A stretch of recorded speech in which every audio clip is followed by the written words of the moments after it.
Bonsoir et bienvenue à toutes et à tous. Merci d'être avec nous, fidèles comme d'habitude à l'émission Voyage au bout de la nuit, votre émission quotidienne littéraire sur D8. Je suis ravie d'être avec vous ce soir encore pour partager ce moment de lecture et pour commencer un tout nouveau roman. Il s'agit de La poupée sanglante de Gaston Leroux. Alors Gaston Leroux, c'est un écrivain français du XXe siècle et il a écrit beaucoup de romans fantastiques, dont celui-ci. Je vous en donne un autre également qui s'intitule La machine à assassiner, que vous avez peut-être déjà lu, et je vous invite à venir découvrir avec nous ce roman, donc La poupée sanglante, qu'on va commencer tout de suite. C'est un roman fantastique, vous allez vous régaler. Chapitre 1. Derrière les rideaux. Bénédicte Masson avait sa boutique dans un des coins les plus retirés, les plus paisibles et aussi les plus vieillots de l'île Saint-Louis. Bénédicte Masson était relieur d'art, ce qui ne l'empêchait pas de vendre des cartes postales et de se livrer à un petit commerce de papeterie dans ce quartier désuet, manière de province dans la capitale, qui semble défendre par sa ceinture d'eau de cette éternelle bacchanale que l'on est convenu d'appeler la vie parisienne.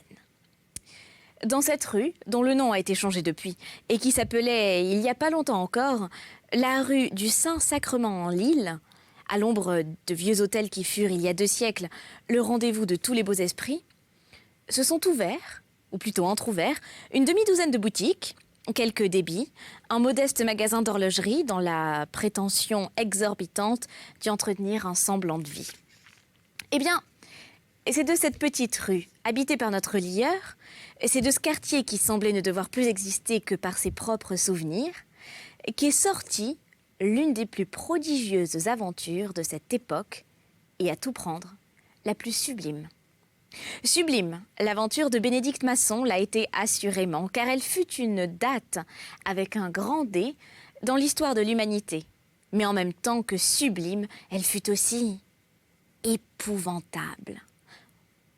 Paris en tressaille encore. Pour la juger à bon escient, il faut la prendre à son origine. Traversons le pont Marie et regardons autour de nous. Si nous admettons que la vie ne se traduit exclusivement point par le mouvement, nous pouvons envisager cette vérité que dans l'île Saint-Louis. Plus que partout ailleurs, il y a toujours une vie intense, mais dans le domaine intellectuel.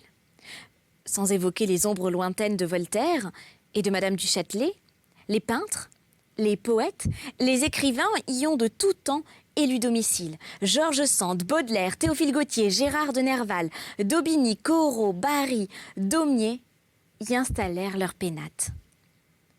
À l'angle de la rue Le Rat-Gratier, qui autrefois était la rue de la femme sans tête, se dresse, au fond d'une niche, une vierge mutilée qui a vu défiler toute la pléiade romantique. Notre Bénédicte Masson, qui n'était pas seulement relieur d'art, mais poète. Un étrange poète, comme on en a vu quelques-uns en ces temps qui sont troubles, prétendait habiter la chambre même où avait vécu quelque temps et souffert l'auteur des Fleurs du Mal. Naturellement, il en concevait dans son humilité un singulier orgueil. Mais nous ne saurions mieux connaître Bénédicte Masson que par lui-même. Comme tout ce qui croit être agité par quelque démon supérieur, il se complaisait à tenir registre des moindres événements d'une existence qui, apparemment, semblait s'être déroulée jusqu'au jour où nous en sommes arrivés. Bénédicte Masson pouvait avoir dans les 35 ans, dans la plus terne monotonie. Je souligne le apparemment parce qu'il s'est trouvé des gens pour prétendre que ces sortes de mémoires, tracées au jour le jour, avaient été rédigées dans un but des plus intéressés, ne relatant que ce qui pouvait faire croire à l'innocence d'un monstre qui vivait dans la crainte perpétuelle que l'on ne découvrît ses crimes. Ceux qui ont prétendu cela avaient bien des excuses et peut-être bien des raisons. Mais avaient-ils raison? C'est ce que nous verrons un jour. Pour moi, j'ai toujours été frappée de l'accent de sincérité qui se trouve dans les mémoires de Bénédicte Masson, même et surtout dans les passages les plus désordonnés. À la date qui nous occupe, nous sommes fin mai, la journée avait été chaude. Le printemps cette année-là était l'un des plus précoces qu'on eût vu depuis longtemps à Paris. Il est 9 h du soir, Dans ce coin de la rue déserte, noyé d'ombre, le dernier bruit qui s'est fait entendre a été le timbre de la porte du magasin de mademoiselle Baresca, mercière, qu'elle fermait derrière elle après avoir mis le volet. De la lumière encore à 2 vitres, celle du relieur et celle de l'horloger.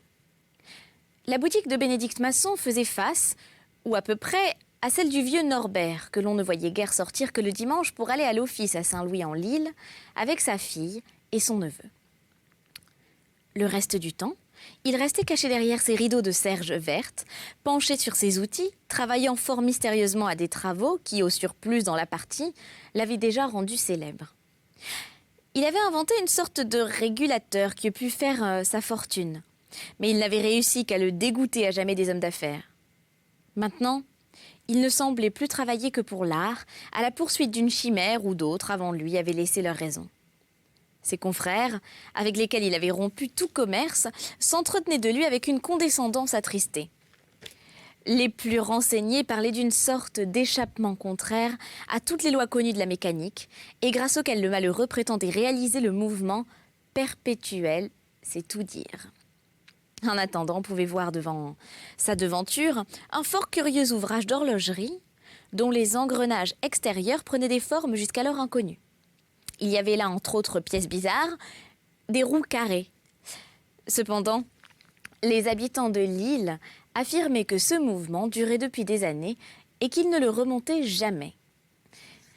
Mademoiselle Baresca, la mercière, en eut mis sa main au feu. Bref, entre le pont Marie et le pont Saint-Louis, le vieux Norbert faisait figure d'un personnage un peu diabolique. Ce soir-là, Bénédicte Masson n'avait Dieu derrière ses rideaux que pour la boutique de l'horloger. Et nous pouvons dire tout de suite que ce n'était point la vue du vieux Norbert qui l'empêchait de travailler. Sa fille venait de pénétrer dans l'atelier. Parcourons maintenant les mémoires un peu désordonnées de Bénédicte Masson. Nous serons immédiatement renseignés sur bien des choses. La voilà, dit Bénédicte dans ses mémoires. La voilà telle que je me la suis toujours imaginée. Celle à qui je dois donner ma vie. La voilà telle que Dieu l'a faite pour mon cœur d'homme avide de beauté et de mystère. Non, non, en vérité, il n'y a rien de plus beau au monde, ni de plus mystérieux que cette Christine. Rien de plus calme au monde. Qu'y a-t-il de plus mystérieux que le calme, et de plus profond et de plus insondable? Les flots en furie m'intéressent, mais une mer calme m'épouvante. Les yeux calmes de cette Christine m'effraient et m'attirent. On peut se perdre dans des yeux pareils, c'est l'abîme. Mais les imbéciles ne comprennent pas cela. Qui comprendrait Christine? Pas son vieil abruti d'horloger de père, assurément, toujours penché sur ses roues carrées, et qui n'a peut-être pas vu sa fille depuis des années, ni son nigaudiche de cousin, de fiancé de Jacques. Le phénomène de l'école de médecine, oui. Un sujet exceptionnel, paraît-il, et qui est quelque chose comme prosecteur à la faculté, un bûcheron, un brave garçon qui fait les 4 volontés de la mademoiselle, qui passe son temps en dehors des travaux de l'amphithéâtre à la regarder, mais qui ne la voit pas. Il y en a des tas comme celui-là, qui la regardent parce qu'elle est belle, mais je suis le seul à la voir, moi, Bénédicte Masson. Cette fille-là n'a rien à faire avec les poulettes d'aujourd'hui. La taille et l'air d'une archiduchesse, ni plus ni moins, plutôt plus que moins. Une nuque de déesse, au-dessus de laquelle se tord une chevelure au reflet de vieux cuivre. Quand elle suspend à la patère le chapeau dont elle vient de se défaire, comme en ce moment, elle a la cambrure et tout le mouvement du bras de l'Amazone du Capitole, ce qui n'est pas peu dire à mon goût, car je n'ai jamais vu dans tous mes voyages d'aussi belle Diane. Ce que doivent être ses jambes, ses nobles jambes, la pensée ne peut s'y attacher sans être en flamme, pour peu qu'on l'ait vue marcher, se déplacer, c'est à baiser la trace de ses pas. Quant au visage, il est d'un ovale parfait, mais le nez a heureusement une courbe légère qui enlève de la froideur à toute cette régularité. Le dessin de sa bouche est d'une pureté angélique. La lèvre n'est point charnue. Là est la beauté idéale et vivante. Cette belle personne, qui est une artiste et qui donne des leçons de modelage pour vivre, ne devrait avoir d'autre modèle qu'elle-même. Mais tout cela, tout le monde le voit. Ce qu'on ne voit pas, c'est qu'il y a au fond de son calme et fatal regard, au fond de ces yeux-là, il y a, je vais vous le dire, l'étonnement immense, prodigieux, et qui ne cessera jamais de vivre. Elle qui était faite pour l'Olympe, au fond de cette misérable boutique de l'île Saint-Louis, entre cet horloger et ce carabin. Ceci dit, elle aime son père et son cousin avec qui elle se mariera un jour, dit-on. Le plus tard possible, espérons-le. Ah, misère, comment ne se suicide-t-elle pas? C'est qu'elle en est même temps la beauté et la vertu. Magnifique comme une statue païenne, sage comme une image de missel. Il n'y a rien à dire, c'est la Madone de l'île Saint-Louis. Eh bien, écoutez, voilà ce qui m'est arrivé ce soir. Le vieux Norbert, sa fille et son neveu n'habitent plus sur la rue. Il n'y a là que la boutique. Ils logent dans un pavillon qui est séparé de la boutique par un jardin. Ce pavillon, je ne l'avais jamais vu. À l'exception d'une femme de ménage qui vient chez eux le matin, personne ne pénètre jamais là-dedans. Or voilà que j'ai trouvé le moyen d'apercevoir le pavillon. Oui, cette nuit même, après que les lumières furent éteintes sur la rue, je me suis introduit par une échelle dans le grenier de la maison que j'habite et par une lucarne. J'ai vu. Le pavillon a 2 étages. Le 2e étage est transformé en sorte d'atelier vitré auquel on accède par un escalier de bois extérieur. L'horloger et le neveu couchent au premier, Christine couche dans l'atelier. Il faisait un clair de lune éblouissant. Christine resta plus d'1 heure, accoudée à la rampe qui court tout au long de l'atelier, formant balcon. Quelle nuit pour un poète et pour un amoureux. Soudain, elle quitta le balcon et d'un pas furtif, descendit quelques marches de l'escalier. Puis elle s'arrêta et prêta l'oreille du côté de l'appartement de son père et de son fiancé. Enfin, elle remonta, toujours avec de grandes précautions. Elle pénétra dans l'atelier, se dirigea vers un énorme bahut qui en occupe le fond, sortit une clé de sa poche, ouvrit la porte de l'armoire, et je vis sortir de cette armoire un homme qu'elle embrassa. Et puis je ne vis plus rien, car elle s'était empressée de fermer la porte-fenêtre et de tirer les rideaux. Chapitre 2, où Bénédicte Masson n'est pas au bout de ses étonnements. La nuit que je passais, il est difficile de l'imaginer. Moi qui avais tout vu dans le regard de Christine, je n'avais pas prévu cela. Un monsieur, caché dans une armoire.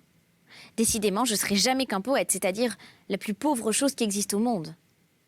Tu étais tout pour moi, mon amour. Pour toi, mon âme languissait. Tout pour moi. Une île verte dans la mer, une fontaine et un hôtel tout enguirlandés de fruits et de fleurs féeriques. Mais je n'avais pas prévu cela.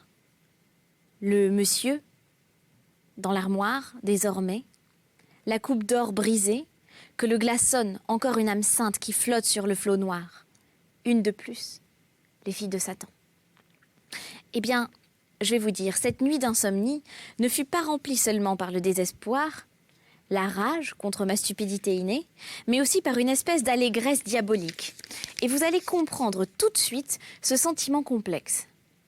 J'adorais Christine, non seulement comme un ange que je continuais toute ma vie de pleurer, mais je l'aimais aussi comme une femme, comme la plus belle des femmes. Et là était mon supplice. Car cette femme, je savais qu'elle ne serait jamais à moi, qu'elle ne m'aimerait jamais, et je ne pourrais peut-être jamais en approcher. Mais l'atrocité de cette absolue certitude était encore doublée par l'idée que ce joyau de Dieu, un beau jour, le carabin d'en face, le prosecteur modèle, le menuisier de la chirurgie, se le passerait au doigt et irait trouver monsieur le maire pour les justes noces. Or, le monsieur de l'armoire, que j'aurais tué comme un chien, l'occasion se présentant tout de même, je lui en voulais, moins qu'à l'autre, car il me vengeait et comment. Et voici qu'il est temps que je vous dise pourquoi je n'avais aucun espoir du côté de Christine. Cela tient en 3 mots. Je suis laid. Voilà. Le cousin non plus n'est pas beau. Il est quelconque, ce qui à mes yeux est pire. Son Jacques, je l'ai bien observé quand il passe sous mes fenêtres. Il a la taille plutôt épaisse. C'est un petit homme court, dans les 28 ans, myope, au large front blanc, aux pommettes saillantes, à la bouche saine mais trop grande, entouré d'une courte barbe blonde qui me semble avoir la douceur et la faiblesse des cheveux des tout petits enfants. Quand il se découvre, il montre un crâne déjà dénudé par l'étude. Voilà le héros. C'est pas grand-chose, mais enfin, ça n'est pas un monstre. Et avec un titre à la faculté, ça peut faire un mari sortable. Mais moi, je suis un monstre. Je suis d'une laideur terrible. Pourquoi terrible ? Parce que toutes les femmes me fuient.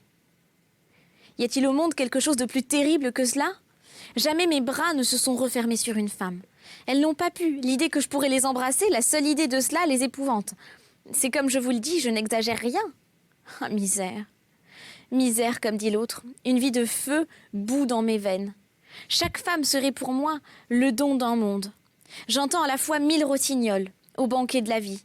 Je pourrais dévorer tous les éléphants de l'Hindoustan et prendre pour cure-dent la flèche de la cathédrale de Strasbourg.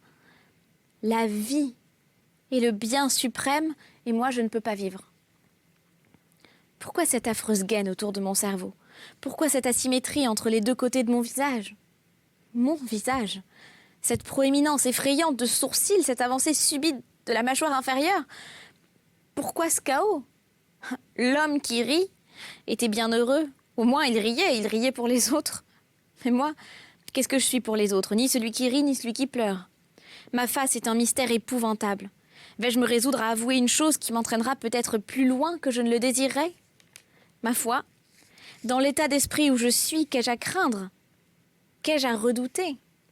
La pire aventure, la plus extraordinaire aventure peut m'arriver. Elle ne dépasserait pas celle de cette nuit. Je n'avais plus qu'une raison de vivre, voir Christine. Depuis que je l'ai vue embrasser un monsieur qu'elle cache dans une armoire, comme disent les matelots, adieu va. Eh bien, il n'y a pas très longtemps, très longtemps que je me vois aussi laid que cela. Il y a encore 2 ans, je m'imaginais que ma figure n'était point nécessairement, pour tout le monde, un objet d'horreur. Je savais bien, hélas, que je ne pouvais pas plaire aux femmes. Mais bon, j'avais encore des illusions. Réfugiée dans ma tour d'ivoire, devant ma glace, je me prenais à qualifier ma laideur de sublime. Je regardais ce profil, de 3/4. Je me faisais des mines. J'essayais différentes façons de me coiffer, je cherchais des modèles de laideur dont il n'eût pas été déshonorant de se rapprocher. J'en étais arrivée à me dire, par exemple, que je n'étais pas beaucoup plus laid que Verlaine, qui a été aimé, qui a su ce qu'est-ce que l'amour, tout l'amour si l'on en croit. Ah, les beaux jours de bonheur indicible où nous joignions nos bouches. Qu'il était bleu le ciel et grand l'espoir. Ah, la bouche de Verlaine, paix à ses cendres, c'est mon plus grand poète. Tout de même, je me disais, s'il a été aimé, ça n'est certes pas pour sa beauté. Il a donc des femmes capables de se laisser séduire uniquement par le rêve d'un poète, par ce qui contient de divines liqueurs le vase grossier créé, dans un jour cruel, par une nature ironique et marâtre. Le tout est d'avoir l'occasion de se faire comprendre. Cette occasion, voilà. Voilà comme je la fis naître. À la dernière exposition des maîtres de la reliure, j'avais eu un joli succès. Mes reliures romantiques avaient obtenu le premier prix. Je fis paraître des annonces dans les journaux pour demander des élèves femmes. Je n'eus pas longtemps à attendre. Dès le lendemain, une jeune fille se présentait. Mademoiselle Henriette Havard, charmante, paraissait fort intelligente, disant qu'elle avait perdu ses parents et qu'elle était à charge à une vieille tante et qu'elle voulait gagner sa vie.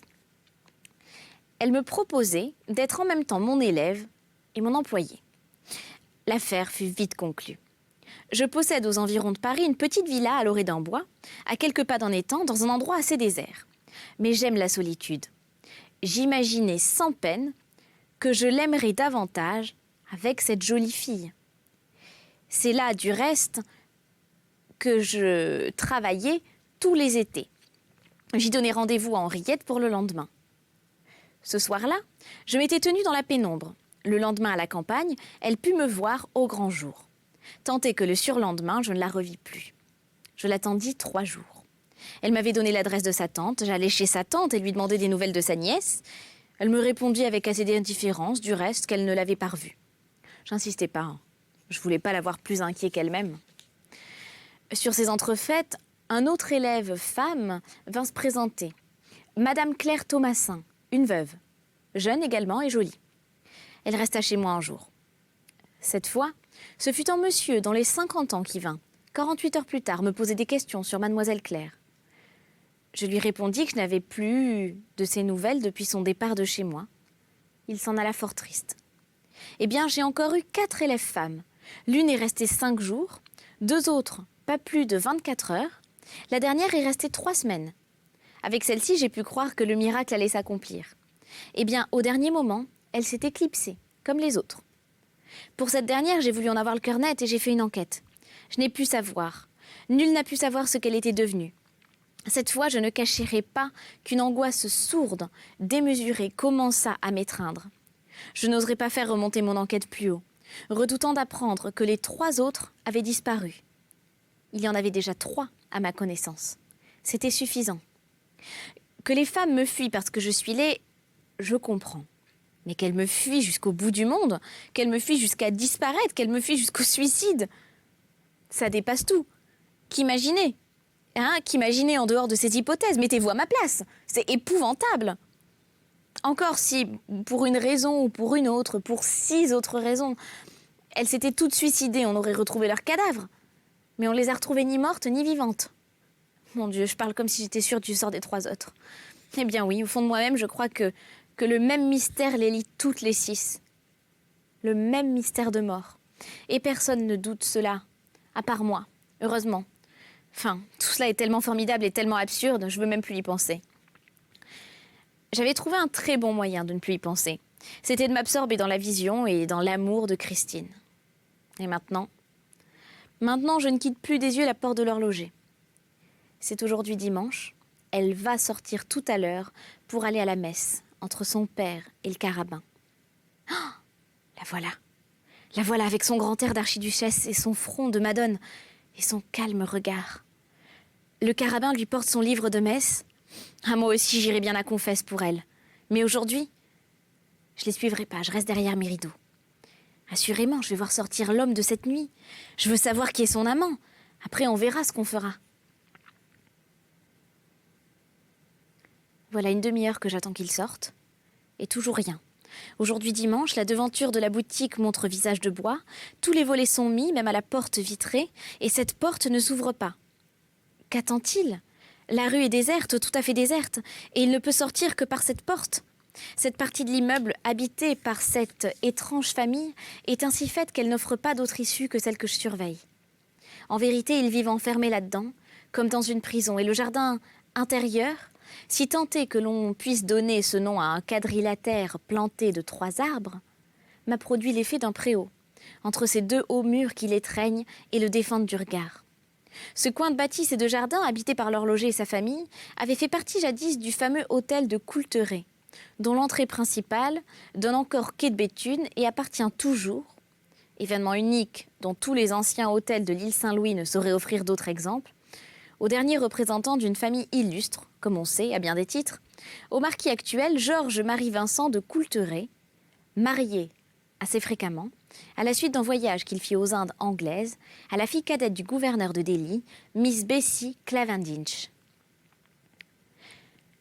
J'ai aperçu une seule fois, en passant un soir sur le quai, le marquis et la marquise, au moment où ils sortaient de leur magnifique auto, qu'éclairait une lampe électrique intérieure. La marquise est une toute jeune personne qui me parut assez languissante, mais non dénuée d'intérêt, à cause d'une certaine beauté diaphane, propre à quelques Anglaises, mais qui tend de plus en plus à disparaître en cette époque de sport. À côté de cette héroïne de Walter Scott, le marquis, en dépit de ses cheveux précocement blanchis, faisait figure solide et bien vivante. Dans sa face rose, où circule le sang généreux, brille un regard bleu d'acier, étonnamment jeune encore et émouvant pour un homme de 50 ans et plus. Georges-Marie Vincent est l'arrière-petit-fils du célèbre marquis de Coulteret, qui sous Louis XV, entre autres fantaisies, se sépara de sa femme, laquelle ne voulait point entendre parler de son divorce ni quitter le domicile conjugal. S'en sépara, dis-je, par ce haut mur qui coupe encore maintenant la propriété en 2, laissant à la malheureuse ce petit pavillon où elle s'était réfugiée et où elle mourut, séquestrée, volontaire.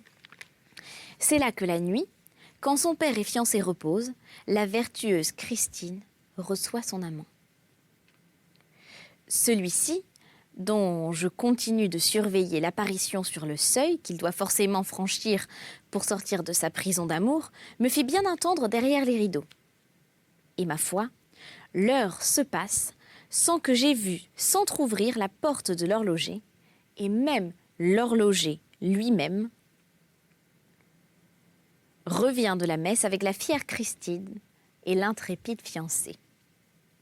Alors, le monsieur va passer encore toute sa journée devant son armoire en attendant la nuit prochaine. et les revanches qu'il s'en promet. Cette idée, je dois l'avouer, ne contribue point beaucoup à calmer mes esprits, d'autant que je pense à une chose que... Enfin, c'est que si je n'ai point vu sortir le mystérieux hôte de Christine, je ne l'ai point vu entrer non plus. Et tout ceci fait que je dois me demander depuis combien de temps dure cette étrange idylle au fond d'une armoire. Je me surprends à rire forcément en pensant aux femmes en général et à celle-ci en particulier.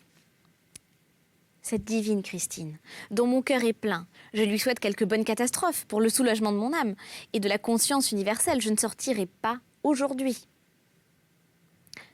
5 heures. Ce qui vient de m'arriver est bien la dernière chose à laquelle je m'attendais. Elle est venue. Elle est venue ici. Oh, n'anticipons pas, car tout vaut la peine d'être raconté et je sens que je ne suis pas au bout de mes étonnements. D'ordinaire, l'après-midi du dimanche, les Norbert, père et fille, ah oui, et Jacques Cotentin, le fiancé, sortent tous les trois pour une petite promenade. Aujourd'hui, le vieux et Jacques sont partis tout seuls. La fille les a accompagnés jusque sur le seuil, leur a adressé quelques bonnes paroles qu'elle soulignait de son sourire de souveraine, puis elle a refermé la porte de la boutique, et moi je n'ai fait qu'un bond, jusqu'à mon observatoire, là-haut, sous les toits. Je suis arrivée à temps pour l'avoir traversé le petit jardin et gravir l'escalier extérieur qui conduit à l'atelier. Au dernier étage du pavillon du fond, la porte-fenêtre en était déjà grande ouverte sur le balcon, et j'apercevais l'armoire. Elle l'ouvrit sans hésitation, et l'homme en sortit. Elle le prit par la main et murmura quelque chose à l'oreille. Sans doute lui apprenait-elle que la maison était délivrée de toute fâcheuse présence, et qu'elle leur appartenait pour quelques heures, car il se dirigea immédiatement sur le balcon à la rampe, duquel il s'appuya, regarda en bas, dans le jardin, avec une profonde méditation. Cette fois, je le voyais bien, et puis en détail. Matin, elle savait choisir ses amants. La belle Christine. En voilà un tout à fait à sa taille. Et tel que je n'imagine point qu'une fille d'Ève puisse en désirer de plus beau au monde. Quand j'ai vu cette figure royale, ce magnifique morceau d'humanité, je jure que j'ai maudit le Créateur, qui m'a fait ce qu'il m'a fait et qui a réservé pour celui-ci cette face de victoire. Cet homme et dans toute la force de l'âge, une harmonie parfaite dirige ses mouvements. Rien ne semble l'émouvoir. À côté de lui, Christine, qui m'en a toujours imposé par ses beaux traits impassibles, me paraissait une petite folle. Il est vrai que je ne la reconnais plus, et qu'elle a comme changé de nature. Avec son plus radieux sourire, elle l'appelle, avec des gestes enfantins. « Gabriel !» Ma foi, il est beau comme l'ange Gabriel, ce jeune homme de 30 ans. Ah, comme ils sont beaux tous les deux. Quel couple! Il faut que je vous dise maintenant comment Gabriel est habillé, car c'est bien encore là une chose pas ordinaire du tout. Il est enveloppé des pieds à la tête dans une cape à collet, comme on en voyait au temps de la Révolution. Et il porte, suivant la mode d'alors, de petites bottes à revers, si bien qu'en le voyant sortir de cette armoire, au fond de cette vieille demeure cachée de l'île Saint-Louis, on eût pu croire assister à quelques-unes des aventures du chevalier de Fersen, venu mystérieusement dans la capitale pour aider à l'évasion de la royale prisonnière. Il n'est point jusqu'à l'accoutrement de Christine qui se prête à l'illusion, avec ce fichu Marie-Antoinette qu'elle a croisé sur son sein demi-nu. Quelle comédie se joue-t-il là?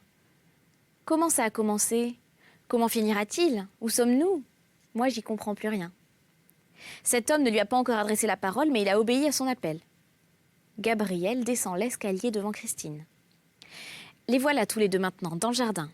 Il s'est assis sous le platane, devant une petite table garnie d'une nappe où se trouvent encore des fruits et des flacons. Je vois mal. Oh, je la vois mieux, elle.